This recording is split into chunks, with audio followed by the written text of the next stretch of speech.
Hello everyone out there on the World Wide Web. This is Packers number one, Packers_1, Packers1, or SB Packernut coming to you here, or call me Sawyer. This is another edition of a Crazy Guy in His Trains video tutorial series. I had several requests to see how I make my tree armatures. As you can see, that force is done. However, I have another force I need to work on, so right now is the perfect time to go ahead and make that tutorial, show you all how to do it. Alrighty, so and I would like to mention this as well. This video series is unscripted. I barely have an idea of what I'm going to say before it. What comes out of my mouth is what's on my mind right then. So please check the video description for anything I may have left out. Okay, for this first part, measuring the armatures, all you're going to need is wire. I use 14 gauge, which is what I have for my bus, and I have plenty left lying around to use some thick gauge. 18 gauge might work. You know, feeder wire and that. But anyways, this tree is what I'm going to go off of, so I'm going to cut my armature a little bit taller than that.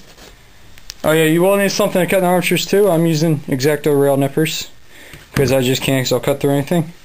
That's about the thickness. And now, just to make more armatures, because I'm going to go ahead and make a run of 20, we're going to put our original wire up next to the first wire, and we're just going to make a snip because, and don't worry if they don't all need to be exactly the same length, because no two trees are exactly alike, so don't worry about having them. Alright, so I've cut my wires. As you can see right here, I have a stack of about 20.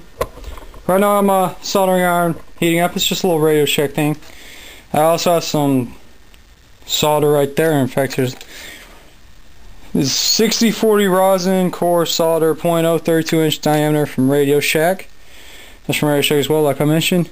And you need a wet sponge nearby to clean your soldering iron off. And I'm gonna hope you trust that you know how to solder.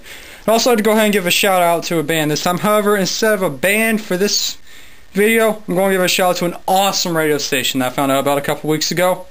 It's called Air One. Here in the Aiken area. It's actually based out of Thompson, Augusta, which is just across the Savannah River. 89.5 if you're in this area.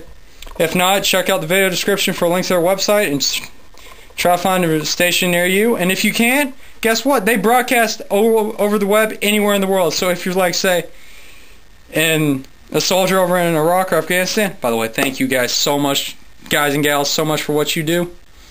Or maybe you're in Australia. I know there's a bunch of people in Australia on insco.org, for example. Maybe you're up there in England. Maybe you're over there in Russia. Maybe you're down there somewhere in Africa. I don't know where you're at because the World Wide Web goes everywhere. But just check out their website and they stream. Well, while my soldering iron heats up here, I'm going to go ahead and show you how to set the wire for soldering. The reason we're going to solder it, we're just going to solder the base of it. Check it out. We just take our wire stripper. Get yourself a little bit. It doesn't need to be too long. The reason we're soldering, so you just strip it like that. Wire stripper, or you can use even a hobby knife if I can find mine. Dang it, I always organize this thing. There it is. I organize my workbench and then miraculously it becomes cluttered. Or you can just use a hobby knife to strip off the insulation. It's not too bad. What we're going to do is we're going to solder a little plug right there, because when we take all the insulation off, if we don't have that little plug right there, the wire's just going to fall apart and we won't have our tree armature. So I'm going to go ahead and do this assembly style, but I'm only going to focus on making this one armature to give you an idea, because obviously watching me make 20 of these is going to be boring. Alright, well, soldering iron's heat up, and I'm not finished with that, but it's starting to get a little tedious, you know what I mean? So I'm going to go ahead and solder one of these. What we're going to do is we're going to place it like this. We're going to take my soldering iron in my right hand. I'm going to set it to that, leave it on for a couple, and then take my solder, if you can see it. Usually I don't do it at this angle, and I'm just going to slowly feed it in. Maybe move the soldering iron over the wire a bit and just kind of get a nice little plug on there, both sides of it.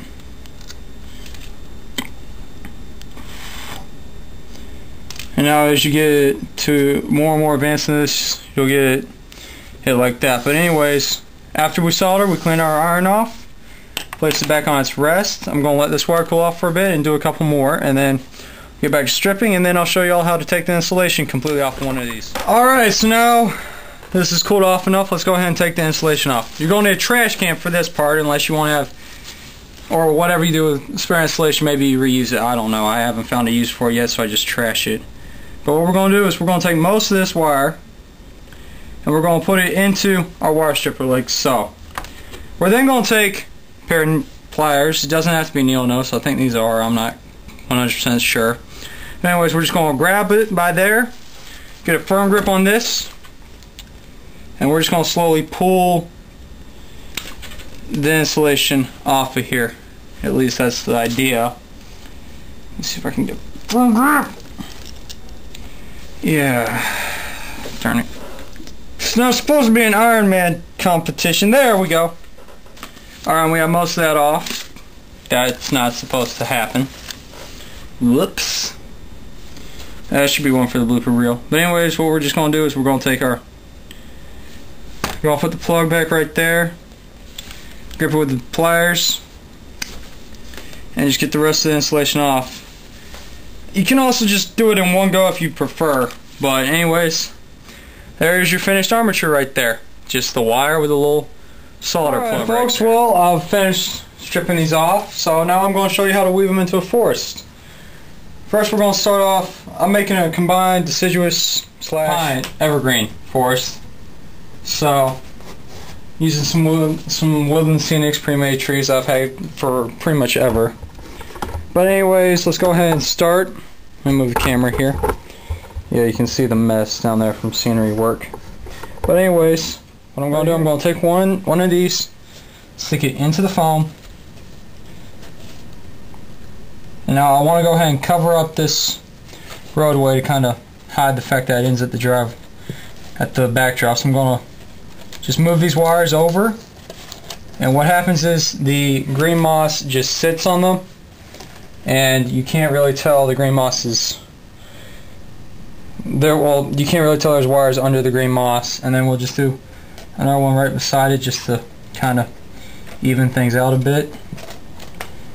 We'll just go ahead and stick a couple wires into the backdrop to hold them there. Stick some more up with the other one.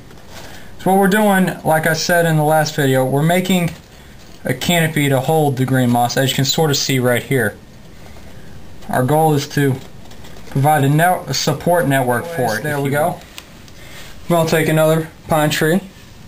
I'm going to place it right there. That should do it.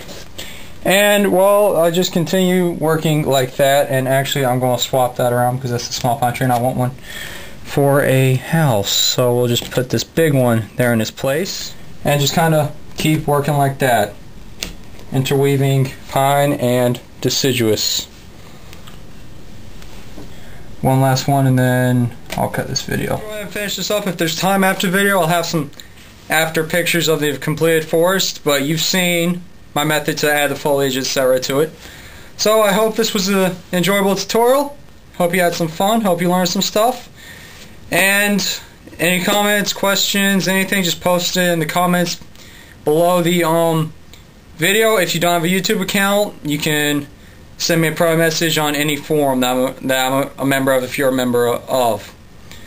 And well, I hope you had some fun.